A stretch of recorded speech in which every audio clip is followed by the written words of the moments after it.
here in North Nashville. Born and raised here in Nashville, educated in the public school systems up to a certain point. I was one of them bad guys in school, so I didn't make it. I got kicked out of all the metropolitan Nashville area public school system. Ended up going into the Navy because I had gotten in some trouble and stuff. Got out of the Navy, got a GED, spent a little time at Tennessee State University. Continued on with my active drug addiction during that period of time also. I got incarcerated in the state prison system. Did a few studies at Trevecca East Campus Prison Program, studied some business there.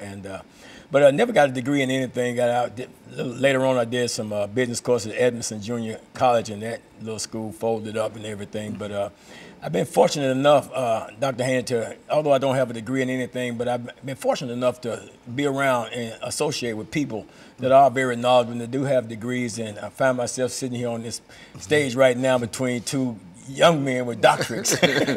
So I'm blessed to know that.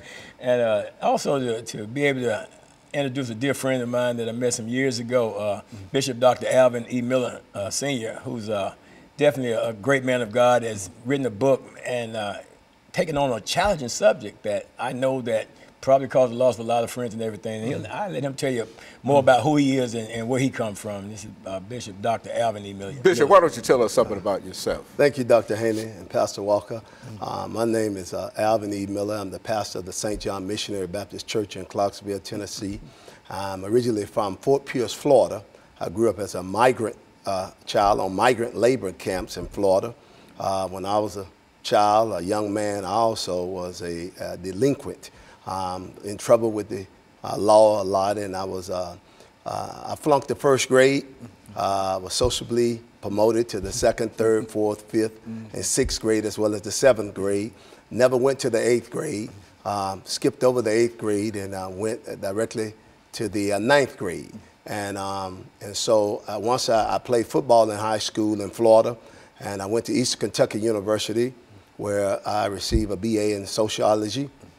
Played on the football team there, and we won the 1979 1AA National Championship, and I was the A.B. Chevrolet Most Valuable Player.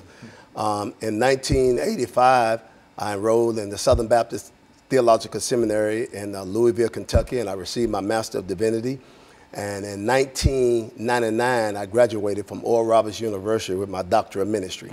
I have spent 32 and a half years in the United States military, Army as a chaplain. I retired about a couple of years ago, and I reside now in Nashville, Tennessee. And so you brought us this man here today, Pastor Walker, a man of great esteem.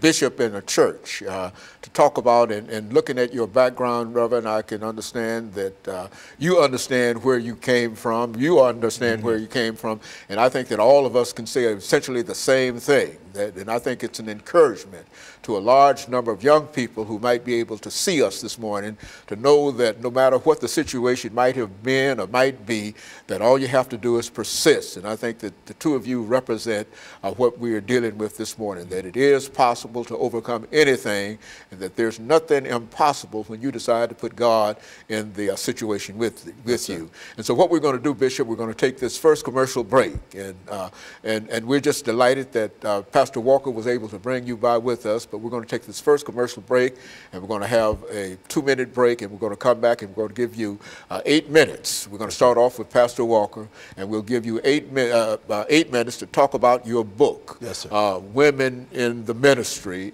Preach, Sister, Preach, and then that will give us an opportunity during that final segment to simply round out some of the things and some of our hopes and our aspirations. But I simply want to thank you for being with us, and let me encourage our audience to wait on us following